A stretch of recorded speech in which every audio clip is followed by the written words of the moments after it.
جدید زرعی ایجادات۔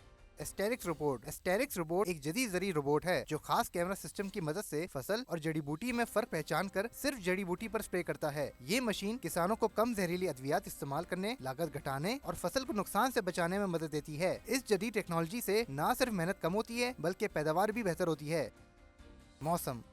بلائی خیبر پختونخوا، گلگت بلتستان اور کشمیر میں بارش اور برف باری، جبکہ ملک کے دیگر علاقوں میں موسم سرد اور خوش رہنے کی توقع ہے۔ پنجاب، بلائی سندھ اور خیبر پختونخوا کے میدانی علاقوں میں درمیانی سے شدید دھند چھائے رہنے کا امکان ہے۔ خطہ پوٹوہار، بلائی خیبر پختونخوا اور کشمیر میں صبح کے اوقات میں چند مقامات پر کوہرا بھی پڑ سکتا ہے۔ پاکستان کے دیگر شہروں میں اگلے ہفتے کے ممکنہ درجہ حرارت یہ رہنے کے امکانات ہیں۔